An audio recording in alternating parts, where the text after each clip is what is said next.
কিয়ামত পর্যন্ত ইনাম রইবনি না রইব। হযরত ওমর ইবনে খাত্তাব রাদিয়াল্লাহু তাআলা আনহু যেদিন মুসলমান হওয়ার পরে মুসলমানের সংখ্যা কত হয়েছিল? 40। আজকের সংখ্যা হবেন না বাড়ে? বাড়ে। তবে আমরা সত্যতে আছি না।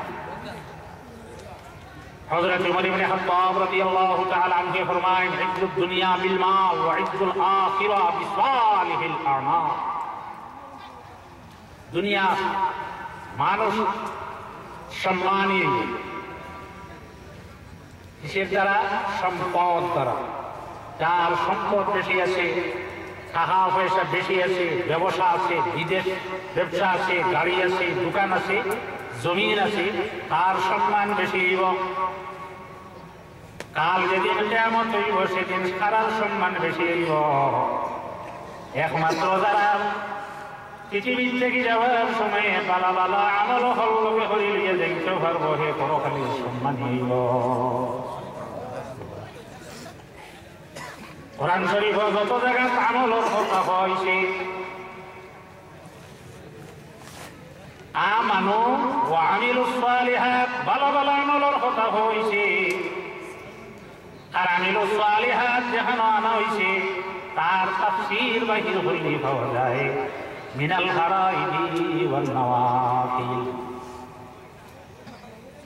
আমরা লোকে যেটা অবশ্য কর্তব্য আমল করা সেটা, এবং তৎসঙ্গে নাফিলা যে ইবাদত যেটা আছে সেটারও ওকে করে নিয়ে দিচ্ছে।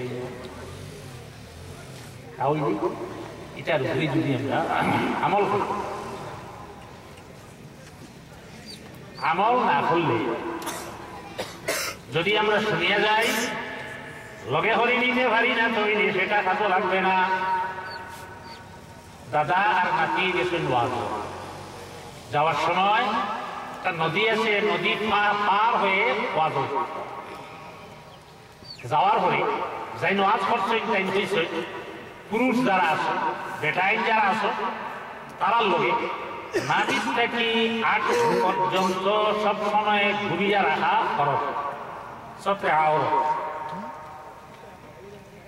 আওয়ার সময় যখন আবার ওয়াজ শেষ নদী পার হইয়া আওয়ার সময় দাদার হাফড় লঙ্গি যেখানে আসলো এখানে আর দিয়েছে শুকনা দিয়েছে, নাতির সারাখান দিয়েছে। ওপর ঘর উঠার পরে শিখাইল আর দাদারে, দাদা আপনার হাফড় এখান শুকনা রইল কিনা, তোর খান বিজল কিনা? আমার খান দিছে, আমি ওয়াজও গিয়া শুনছি, তাই ওয়াজ করছেন তাই হয়েছে যে এক পুরুষে নাভি থেকে আটু পর্যন্ত ঘুরিয়া রাখা তার উপরে খরচ। ওটা মানি লইছি আমি মানিয়া, এর কারণে আমি আর আটু বাহির করছি না, লঙ্গি উঠে দিন না উঠাইয়া আমি লঙ্গি ভিজাই যাই।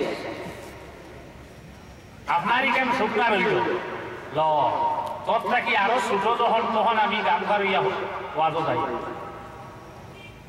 একটা দিনও যা ওয়াজ শুনছি সারা মহফিল রাখিয়াছি, প্রথম দিন গিয়াও যে ওয়াজ শুনছ সারা গান পার হইয়া ওপারে গিয়া শোনা তো শোনা আমল করতে হইব। যদি আমল করতে পারি না তো আমরা কতটুকু কাজ লাগবো? আল্লাহর হাবিব মুহাম্মদ আরবি সাল্লাল্লাহু আলাইহি ওয়াসাল্লাম উম্মত হও। আজকে যে মাহফিল ঈসা আলাইহিস সালামের মাহফিল ওলিয়াল্লাহ, আমাদের আকাইদ আমাদের বিশ্বাস ওলি হল জমিন থেকে যাওয়ার পরে এগুলোর পাওয়ার হবে না। কেননা ইমাম গাজ্জালী রাহমাতুল্লাহি তাআলা আলাইহি তার যে লেখা কিতাব আছে কেন বাহির হলে পাওয়া যায় মান ইস্তামাদ্দু ফি হায়াতিহি ইস্তামাদ্দু বা'দা ওয়াফাতিহি। যে ওলিয়া হল জমিন থাকতে সময় মানসিক গুরুত্ব থেকে লাভবান হয়েছে ফায়দা পায়, এরা জমিন থেকে যাওয়ার পরেও মানুষ লাভবান হইতে পারে ফায়দা পায়। আল্লাহর হাবিব মুহাম্মদুর রাসূলুল্লাহ সাল্লাল্লাহু আলাইহি ওয়াসাল্লামের প্রেমিক উম্মত হও। এই ওলি হলরে জমিন থেকে যখন বিদায় হই মাটি রাখার পরে মাটি খাইতে পারে না, ইট আপনারা দেশ জানি না কিটা দিয়ে বানাই না, আমরা দেশ মাটি দিয়া ইট বানাই, মাটি দিয়া। আপনারা দেশ মাটি দিয়ে ইট বানাইলে বানানির পরে যখন ইটা জলিল জ্বলার পরে যদি আবার মাটিতে রাখা হয় 100 বছর হেনে 500 বছর পর্যন্ত যদি মাটিতে রয় তাহলে মাটির সঙ্গে আর মিলে না। আরো কিটা দিদি এটা আগুনে জ্বলি গেছে, আগুনে যদি মাটি জ্বলি যাচ্ছে মাটির লোকে আর তার কোনো সম্পর্ক চলে না। আল্লাহ কামাল হাকিমিনে তার বন্ধ হল কিছু এই জমিনও পাঠাইছে যারা আল্লাহ আর আল্লাহর হাবিবের ইশকার মহব্বত দিয়ে তারা শরীরকে জ্বালাই লইছে, তারা শরীরটারে জ্বালাই লইছে। এই শরীর মাটিতে রাখার পরে আর আগুনে জ্বলে না।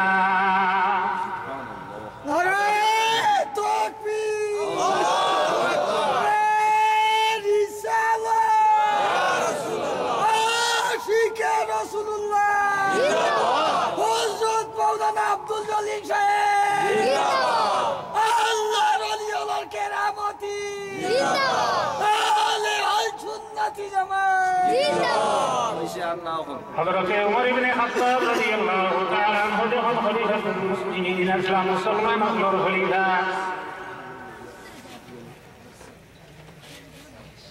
তখন এক জায়গাতে বাংকার বানানি আরম্ভ হয়েছে, মাটি রাখা আরম্ভ হইল। তখন মাটির নিচে যুবক হল লক্ষ্য রাখাই, একজন যুবক মাটির নিচে পাওয়া গেল, তার ডান হাতেই ভাবে রাখা, হাতটা কি শরীরের সঙ্গে সঙ্গে রক্ত বাহির হয়, আর আবার হাত জাগাত রাখার লগে লগে রক্ত বন্ধ হয়ে যায়। অলি হল জমিন আবার আগেও কেরামত জমিন জাহির হয়ে যায়, যাওয়ার পরেও থাকে অখণ্ড ভারত টাকা খালি সে মানুষ পাঠাইছে যুদ্ধ যাও। এরা যখন আগে দিয়ে অগ্রসর হইল আর পরে হঠাৎ এর জায়গাতে দেখে খালি আগুন উঠে, চতুর্দিকে চেক করলো কেন কোনো গ্যাস আসেনি, গ্যাস নাই, পেট্রোল আসেনি না, ডিজেল আসেনি না, কেরোসিন আসেনি না। আগুন দেখিয়ে তারা অবাক হইল, অবাক হইয়া বাচ্চার কাছে জানাইল, বাচ্চা এই জায়গার মধ্যে আগুন ফেলে উঠে। তখন সমস্ত মানুষ এই জায়গাতে জমা হইয়া চেক করলো, চেক করার হলে কোনো মেশিন বাসে না, এই জায়গা থেকে আগুন ফেলে উঠে। যার যেখানে শেষ হয়ে গেছে কি ওখানে আল্লাহর ওলিও হল যারা আছে মাত্র আরম্ভ হইল। তখন বাদশাহ মুসলমান হলে জানাইল, হে মুমিন হল, মুসলমান হল, তোমার কানের মধ্যে যে কোনো পীর সাহেব হল আছেন, ওলিও হল আছেন, এর মধ্যে থেকে একজন আনো চাই, কেন নামদার যেখানে শেষ হয়েছে ওখানে তার আরম্ভ হইল। আল্লাহরে বলি আল্লাহ আনার ঘরে জিজ্ঞাসা করলে এই জায়গাতে আগুন ফেলে উঠে, মেশিনও যে জায়গাতে ধরে না, আল্লাহর ওলি রাডারও কিভাবে ধরা পড়ব। তবে আপনারা গিলা ছড়ার একটা ঘটনা, সেটা আব্দুল্লাহ বাদেশ্বরী রহমতুল্লাহি তাআলা আলাইহি মিরআতুস সুলুক নামক কিতাবের মধ্যে লিখলাম। আচ্ছা বুঝা যায় না, আরেকটু পূর্ব পাকিস্তানে একজন আলিম আসলে এবং বলি আসলাম, তার নাম আসলো শাহ আব্দুল কাদির রহমতুল্লাহি তাআলা আলাইহি। গিলাছড়া আমি যেন তাকে করিও কেন মনে খালি দিলাম আমার একটা সামঞ্জস্য আছে, কেমন না গেছি না দাওয়াত, মানুষের দাওয়াত আছে, দাওয়াত খাই না। কিছু মানুষ তো জমিন আছে পরও খায় না, দাওয়াত খায় না। আপনারা বলেন দাওয়াত দিলেন না, বলে দিলে দাওয়াতও গিয়া তো মানুষের বসবার জায়গা দিছে বসছই, হঠাৎ একজনে হইল রাখাল শাক। আমি জিজ্ঞেস করলাম রাখাল শাকে, ওখানে জঙ্গলে একজন মানুষটা হই ঘুরাফিরা করেন, কোনো সময় জঙ্গলের গরু মহিষতা অধিক থেকে হতে কিনে এই নাই। তখন তেন সঙ্গে সঙ্গে তার বিছনা ছাড়িয়া রানা দিলা এনে রিসিপশন করা আগুইয়া সামনে গিয়ে হইলে ভাবার হরে সালাম হইল, হেনে আগে দিয়ে লইয়া আইলে এক গরুর ভিতরে ঢুকলা, ঢুকার হরে যত সময় রাখাল সাহেব জমিন বইছেন না, বিছনাথ বইছেন না, অত সময় শাহ আব্দুল কাদির সাহেব বিছনাতে বসতেও রাজি, অসন্তুষ্ট রাজি ভাই না। যখন উভয় বইনা বার করে দেখা যায় রাখাল সাহেব তার ব্যাগ থেকে একটা মরা ফাঁকি বাহির হল। বাহির হরিয়া সে মরা ফাঁকিটা তুলিয়া আব্দুল কাদির সাহেবরে হইল, আপনি ইজাজত দেখবো, পারমিশন দেখবো, আমি ফাঁকি হবো খাইলাম। তাই হইল না, এটা খাওয়ার ইজাজত নেই, এটা হারাম। মরা হারাম না হালাল?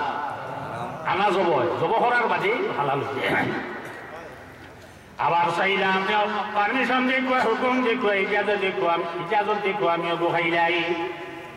তাই হইলাই দেখাইতেও হারে না, কোরআন শরীফ নিষেধ হইছে, হুররিমাত আলাইকুমুল মাইতাতু ওয়াদ-দামু। আল্লাহ কামল হাকিমিনে আমাদের উপর মুসলমান যেগুলো